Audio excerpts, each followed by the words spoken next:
दोस्तों, आज मैं आपके सामने एक बार फिर से उपस्थित हूँ। जब लॉकडाउन लगा था पहली बार, तब भी मैं आपके सामने आया था, जो परेशानियाँ थी उसको लेकर के। आज मैं पूरे बिहार से देख रहा हूँ कि जिस तरह की परिस्थिति है, जिस तरह की मरीजों की संख्या बढ़ रही है और जिस तरीके से ये सरकार आंकड़ा जारी कर रही है, जो सरकारी आंकड़ा है, उसको देखा जाए और जो एक आम व्यक्ति के पास इन्फॉर्मेशन है कि उनके आस पड़ोस में, उनके रिलेटिव्स में, उनके जान पहचान के लोगों में किनको कोरोना हुआ है, तो जो उनकी जानकारी है, जो उसका अगर सर्वे किया जाए और जो सरकार का आंकड़ा है, तो दोनों में आपको आसमान ज़मीन का फ़र्क देखने को मिल सकता है। क्योंकि इसमें कोई बड़ी गलती नहीं है, कोई बड़ी बड़ी बात नहीं है कि ये डिफरेंसेस दिखेंगे। ऐसे भी आप देख लीजिए, चाहे वो गरीबी का आंकड़ा हो, बेरोजगारी का आंकड़ा हो, कभी भी सरकार का जो मूल्य आंकड़ा होता है, उस आंकड़ा और जो ज़मीनी हकीकत होता है, उन दोनों में आसमान ज़मीन का फ़र्क होता है। और आप देख सकते हैं कि यहाँ पे कोरोना से लोगों की जो स्थिति है, जो अभी दुर्दशा चल रही है, ऑक्सीजन की कमी, ऑक्सीमीटर की कमी, वेंटिलेटर की कमी, बेड की कमी, ये कोरोना को आए हुए 1 साल से ऊपर हो गया।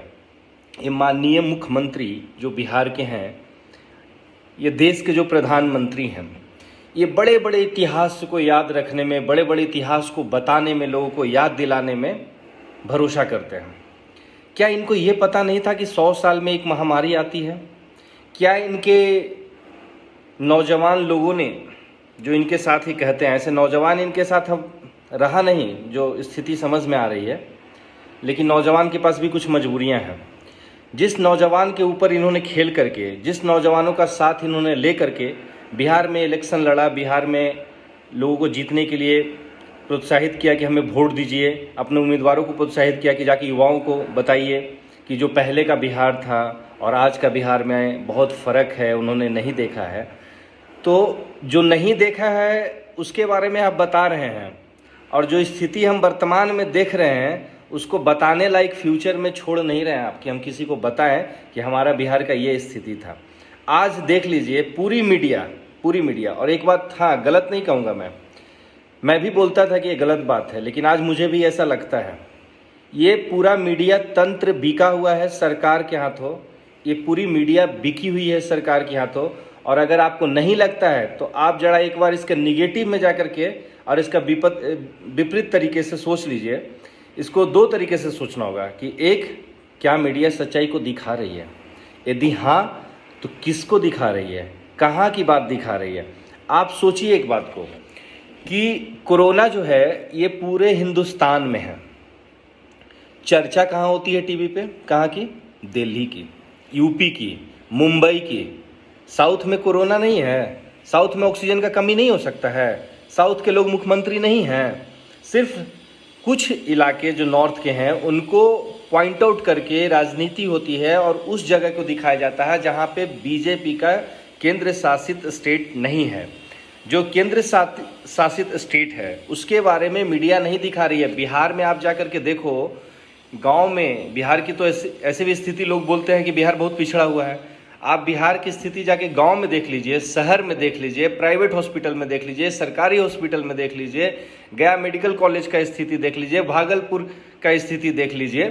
सब जगह स्थिति एकदम चरम सीमा पर है, एकदम अपने सबसे गिरे हुए अवस्था में है। जितनी भी हॉस्पिटल की स्थिति है सब गिरे। और मैंने पहले ही कहा था, जब पहली बार लॉकडाउन लगा था, कि आप देखिए हॉस्पिटल का स्थिति क्या है, आप उसको मजबूत कीजिए, आप उसको आगे बढ़ाइए। लेकिन सरकार के पास इतना टाइम नहीं है, सरकार के पास वो नज़रिया नहीं है कि अपने लोगों को कैसे वो सुरक्षित रख सकते हैं।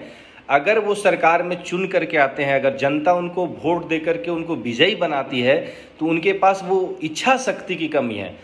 आज जो राजनीति होती है ना, वो राजनीति जाति, धर्म, मजहब, हिंदू, मुस्लिम, इसके जगह पर अगर ये राजनीति इच्छा शक्ति की राजनीति हो जाए, करने की राजनीति हो जाए, अगर हम, और इसके लिए हमको भी सुधार करना होगा कि हम जिसको वोट देने जा रहे हैं उस कैंडिडेट का पहला चुनाव होना चाहिए, उसके बाद मुख्यमंत्री का चुनाव होना चाहिए। अगर आप मुख्यमंत्री चुनते हैं मोदी का चेहरा देख करके, और शहर का विधायक अगर आपका कोई और है, निकम्मा है, तो वो जिंदगी भर काम नहीं करेगा, क्योंकि उसको पता है कि पहले पार्टी के नाम पे मिला था, अभी मोदी जी के नाम पर मिलेगा, कुछ दिन योगी के नाम पर मिलेगा, कुछ दिन अटल जी के नाम पर वोट मिला था। इसी तरीके से ये लोग लूट लेंगे, चाहे वो कांग्रेस के उम्मीदवार हो, कैंडिडेट हो, जो विधायक हो, या बीजेपी को, किसी भी पार्टी को। आप देख लीजिए इन लोगों ने क्या किया है। पहले लोग जब मतदान करते थे तो अपना उम्मीदवार को सिलेक्ट करते थे, आज उम्मीदवार का सिलेक्शन नहीं हो रहा है। ये इलेक्शन जो है ये उम्मीदवार के सिलेक्शन के लिए नहीं रहा। अच्छा आप बताइए, आप जब कहते हैं कि हम स्मार्ट गांव बनाएंगे, स्मार्ट इंडिया बनाएंगे, डिजिटल इंडिया बनाएंगे, आप कहते हैं कि हम एक एक शहर को गोद लेंगे हमारे सांसद और उसको स्मार्ट सिटी बनाएंगे, आप सांसदों से क्यों नहीं कहते हैं कि आप एक एक जिला को गोद लीजिए और उसमें आप ये गारंटी सुनिश्चित कीजिए कि वहाँ पे ना बेड की कमी होगी, ना हॉस्पिटल की कमी होगी, ना डॉक्टर की कमी होगी। हर विधायक से आप पूछिए, बिहार के हर विधायक से पूछिए सवाल, मीडिया क्यों नहीं पूछता है। ये मीडिया बैठ करके दिन भर में 3 बार अरविंद केजरीवाल का एडवर्टीजमेंट चलाता है 500 करोड़ रुपया लेकर के। तो हमारा कहना है कि मीडिया को अगर अपना काम करना है वो जाए, वो उस गांव तक पहुंचे, उस जिला तक पहुंचे जहां लोगों को इलाज नहीं पहुंच रहा है, जहां पे इलाज तो हो रहा है लेकिन थानापूर्ति हो रहा है। हॉस्पिटल में गया के आपको बता देते हैं, गया में पिलग्रिम हॉस्पिटल है, आपको अनुग्रह नारायण मेडिकल कॉलेज है, और भी सारा चीज़ है, मगध मेडिकल कॉलेज है आपको। तो ये प्राइवेट में आप थोड़ा बहुत ऑक्सीजन का अगर व्यवस्था करा भी दी है, क्योंकि ये आपको दिखाना भी है ना ऑन पेपर कि हम काम कर रहे हैं, अरे उससे पूरे गया की जनता का भलाई हो जाएगी। आप पटना में एक ऑक्सीजन लैंड कर रहा है कि अरे मोदी जी भेजे हैं ऑक्सीजन, वो ऑक्सीजन कहाँ गया, कहाँ कहाँ नहीं पहुँचा। प्राइवेट हॉस्पिटल को भी आप कह रहे हैं कि इलाज कीजिए, इसमें मदद कीजिए, साथ में आइए। प्राइवेट हॉस्पिटल आपके साथ खड़ा है, सरकार के साथ खड़ा है, तो फिर प्राइवेट हॉस्पिटल के बारे में कौन निरीक्षण कर रहा है कि वहाँ ऑक्सीजन का सप्लाई कैसे हो रहा है। ये ऑक्सीजन का कमी सिर्फ दिल्ली में है, कोरोना सिर्फ दिल्ली में है। अगर कोरोना सिर्फ दिल्ली में है तो पूरा हिंदुस्तान अगर सुरक्षित है तो फिर इस पर इतना हो हंगामा मचाने की क्या ज़रूरत है कि कोरोना से यहाँ की इतनी जान जा रही है, इतने लोगों की कोरोना से मौत हो रही है, क्या ज़रूरत है। सिर्फ दिल्ली में है तो दिल्ली को ठीक करना है। तो ये पूरे देश का मसला है, ये सिर्फ दिल्ली का मसला नहीं है। जब सुबह से शाम तक आप न्यूज़ चैनल खोल के देख लीजिए, पूरा सुप्रीम कोर्ट, पूरा केंद्र सरकार, पूरा दिल्ली सरकार, पूरी मीडिया सब दिल्ली के ऊपर लगी हुई है। अरे भैया दिल्ली से भी बाहर निकलिए। हमने एक चीज़ और देखा है, हम हैं नॉर्थ के रहने वाले, लेकिन कोई चैनल, कोई हिंदी न्यूज़ चैनल साउथ के बारे में दिखा रहा है कि वहाँ क्या स्थिति है, क्या कमी हो सकता है। सरकार अगर अच्छा कर रहा है तो उसको अप्रिशिएट करे, अच्छा नहीं कर रहा है तो उसको बताए कि आप गलत हैं यहाँ पे। लेकिन अच्छा को अच्छा भी नहीं कह रहे हैं, बुरा को बुरा भी नहीं कह रहे हैं। आप उन्हीं जगहों पे बुरा बताने में लगे हुए हैं जिस जगह पे केंद्र शासित राज्य नहीं है, जहाँ पे केंद्र का सत्ता नहीं है। आप उन जगहों को दिखाइए। आप बिहार में पूछिए नीतीश कुमार से कि नीतीश कुमार पूरे के पूरे 12 महीना कोरोना काल में क्या कर रहे थे, ये क्या स्ट्रैटेजी बना रहे थे, ये कौन सा कानून बना रहे थे, ये कौन सा स्ट्रैटेजी बना रहे थे कि देश में कोरोना है, सेकंड लहर आएगा। अरे आप रविंद्रनाथ टैगोर के आइडियोलॉजी को बताते हैं, वीर सावरकर के आइडियोलॉजी को बताते हैं, आप स्वामी विवेकानंद के आइडियोलॉजी को बताते हैं, आप वीर कुंवर सिंह के आइडियोलॉजी को बताते हैं, आप जेपी आंदोलन से निकले हुए नेता हैं, आप कहते हैं कि हम जेपी आंदोलन की बात करते हैं, आप सबकी बात करते हैं। आपको ये नहीं पता था कि 100 साल में कोरोना आता है, और कोरोना आता है तो उसके लिए क्या उपचार होना चाहिए। चलिए वो भी आपको नहीं पता, 100 साल में एक बार हो रहा है, भूल गए होंगे, क्योंकि जहाँ आपको काम करना है, जहाँ इच्छा शक्ति की जरूरत है वहाँ भूल जाते हैं। और जहां आपको इतिहास बता करके लोगों को गुमराह करने की आवश्यकता है वहां आपको इतिहास याद रहता है। और दूसरी बात यह है कि फर्स्ट फेज आया। जब फर्स्ट फेज आया, आप सरकार में हैं, मुख्यमंत्री है, आपके साथ आईएएस है, आईपीएस है, पढ़े लिखे लोग हैं, आपके साथ सभी लोगों का टीम होता है। आपको नहीं पता था कि सेकंड वेव आएगा, और सेकेंड वेव आएगा तो आपको ये नहीं पता था कि अभी इटली है, यूएसए है, रसिया है, जर्मनी है, ब्रिटेन है, यूके है, ये सभी जगहों पे कोरोना का सेकेंड वेव भी आ रहा है, थर्ड स्ट्रेन भी आएगा, सेकंड स्ट्रेन आएगा। इस नाम से तो न्यूज़ पे हम लोगों ने भी सुन के अपने दिमाग में बैठा लिया कि दूसरा लहर भी आएगा, सरकार कुछ नहीं कर रही है, उम्मीद में बैठे हैं, इंतजार में बैठे हैं। वीडियो के माध्यम से, सोशल मीडिया के माध्यम से हम लोग नौजवान अपनी अपनी बातों को उठा रहे हैं, कुछ ऐसे लोग हैं। तो आपको ये नहीं समझ में आया कि पहला वेव आया, उसमें हमारा नुकसान कम हो रहा है, तो हम सेकेंड वेव की तैयारी करें, क्योंकि सेकेंड वेव जब आएगा तो उसमें लोगों को ऑक्सीजन का दिक्कत होगा, उसमें बेड का कमी होगा। आपके पास 1 साल पूरा समय था, आप चाहते तो अपनी मदद से, सरकार की मदद से, सेना की मदद से आप जिला लेवल पर हर जगह कम से कम तो 1-1 लाख बेड का व्यवस्था करना चाहिए था। 1 साल से ऊपर हो गए। 1 साल में अगर आप पहले से ये बेड व्यवस्था, दवाई, सारी चीज़ का व्यवस्था करके रखते तो आज जो है स्थिति हमको देखने के लिए मिल रही है वो स्थिति इस देश का और न बिहार का होता। लेकिन कोई बात ही नहीं कर रहा है। मरीज बाहर लेटा हुआ है, उसको कोई देखने वाला नहीं है, कोई ऑक्सीजन देने वाला नहीं है, कोई बेड पे ले जाने वाले नहीं है, लोग मर रहे हैं। आपको पता है एक बात मैं आपको बताऊंगा, ये बहुत शर्मिंदगी की बात है कि एक हॉस्पिटल है भागलपुर में, लोकल, शायद मैं नाम उसका भूल रहा हूँ, शायद लोकल ही है।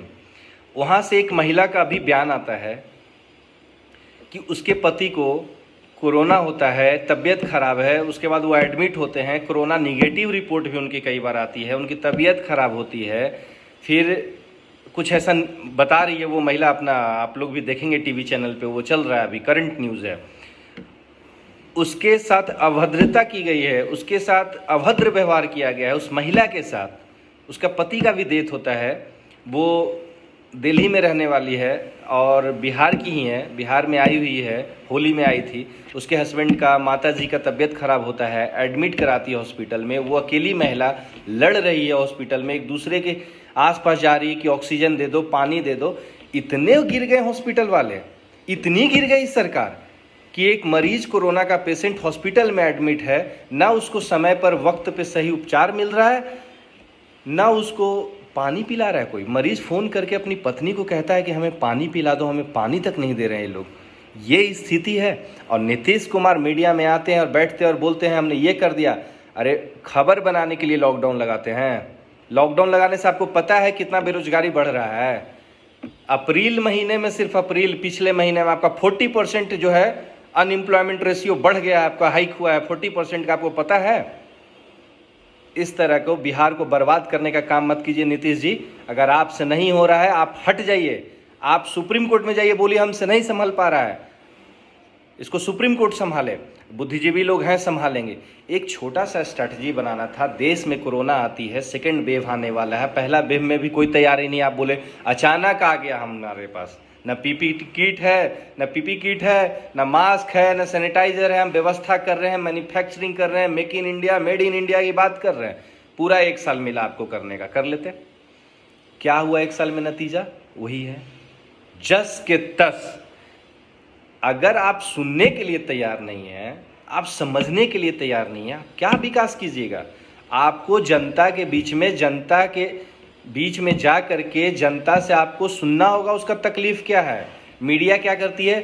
100 मीडिया वाले पहुंच गए, नीतीश कुमार लॉकडाउन, पूरा बिहार लॉकडाउन, लग गया लॉकडाउन, हो गया, बीमारी खत्म।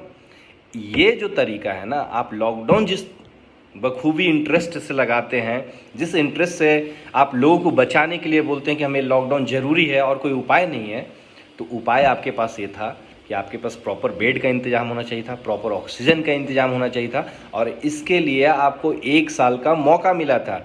और इस मौके के बाद भी अगर आप तैयारी नहीं करेंगे तो महामारी मचेगी, जनता मरेगी। और नीतीश कुमार जी आपको एक और बात बताते हैं, चमकी बुखार आता है बिहार में हर साल। चमकी बुखार तो आपसे संभल नहीं पाता है, जहाँ पे 250-300 लोगों को अफेक्ट करता है। कोरोना संभाल लीजिएगा आप। कोरोना आपको तो जीतना ही नहीं चाहिए था, लेकिन इस पे भी मेरा तर्क है। आप इसलिए जीत गए हैं ना क्योंकि कुछ जो बुज़ुर्ग लोग हैं जिनको आप ये समझा के रखे हैं कि जंगल राज था, फिर से लौट के आ जाएगा, नौजवानों को नहीं पता उनको बताइए। बताएं हमारे माँ बाप, बताए हैं, सब बताए हैं, सब पता है हमको क्या होता था, सब पता है। होता था ना, सरकार आती थी बचाने, हम खड़ा हुए लड़े, हम लड़े, अपने आप को सुरक्षित किए। अगर सरकार भी हमारी सुरक्षा नहीं कर पाएगी तो आपके खिलाफ भी हमको लड़ना होगा, और जब तक लड़ेंगे नहीं ना, हमको पता है, तब तक आप लोग ना इस गद्दी को छोड़िएगा और ना आप लोग सुधरिएगा। अगर आपको मुख्यमंत्री बनने का शौक़ है, राजनीति करने का शौक़ है, तो कीजिए ना, इंटरेस्ट के साथ कीजिए, इंटरेस्ट के साथ कीजिए, काम कीजिए, इतना काम कीजिए कि आपका नाम रहे। आप इस तरह का काम कर रहे हैं, क्या हो रहा है आपका? कहीं कोई व्यवस्था नहीं है प्रॉपर। आप ऑडिट करा लीजिए, आप रैंडम जांच करा लीजिए। आप क्यों, आप फ्लाइंग स्क्वाड बनाते हैं? कोरोना के लिए कोई टीम क्यों नहीं बनाया अभी तक? कोरोना के लिए एक टीम का गठन होना चाहिए था ना सरकार की तरफ से, जो रैंडम हॉस्पिटल में जाएगी, देखेगी क्या कंडीशन है और रिपोर्ट सबमिट करेगी गवर्नमेंट को। गवर्नमेंट उस रिपोर्ट पे काम करेगी। कुछ नहीं, कुछ भी नहीं, सब छोड़ दिया गया है भगवान भरोसे। तो भगवान भरोसे जब आप छोड़ दिए हैं, तो अगर मैं कहूँ कि आपको गद्दी से हटाने के लिए अगर जनमत संग्रह करने का जरूरत पड़ जाए अभी बिहार में, तो कोई गलत नहीं हो सकता हूँ मैं। क्योंकि अगर हम आपको वोट देते हैं, जिताते हैं, अभी अभी इलेक्शन खत्म हुआ है, आप चुनाव जीत गए हैं, आपको तो लग रहा होगा कि अब 5 साल कोई इलेक्शन नहीं है, हम आराम से जैसे मन वैसे काम करेंगे। इराजी प्रताप रूड़ी के घर से 21 गो एम्बुलेंस मिला है, पता है ना क्या हुआ उसके ऊपर? क्या हुआ उसके ऊपर? 21 एम्बुलेंस लगा हुआ था कि ड्राइवर नहीं है। अरे किस हिसाब का सांसद है इन लोग? 21 ड्राइवर का इंतजाम नहीं कर पा रहे हो आप, और कह रहे हो कि हम युवा नेता हैं, राजीव प्रताप रूढ़ी हैं। अरे आप कोई भी रहिए, कोई भी रहिए, आपके अंदर अगर इच्छा शक्ति नहीं है, आपके अंदर काम करने का शक्ति नहीं है, जिस दिन राजनीति को आपने प्रोफेशनल बना दिया ना, उसी दिन से ये देश का बुरा स्थिति और इस बिहार का बुरा स्थिति चालू हो गया है। अरे हटाओ ऐसे लोगों को, कब तक झेलोगे? कोई कह देगा कि अरे इसको हरा दोगे तो हमला हो जाएगा, मर्डर अपहरण चालू हो जाएगा। मर्डर नहीं हो रहा बिहार में, मर्डर नहीं हो रहा है। हर महीने 4-4 गो मर्डर हुआ है, पता है ना कितना बवाल हुआ है। सब हो रहा है, सब हो रहा है। आप वोट देने से पहले अपने कैंडिडेट को देखिए कि जीतने लायक है कि नहीं। अगर आप नहीं सुधरिएगा तो ये तो बैठे ही आपको कुचलने के लिए, कुचल देंगे, बर्बाद कर देंगे आपको। खड़ा होना पड़ेगा। कब तक यूं ही दर बदर भटकते रहोगे आशियाने की तलाश में? मौका जब मिले मतदान करने का तो दिखाओ अपना ताकत। धन्यवाद।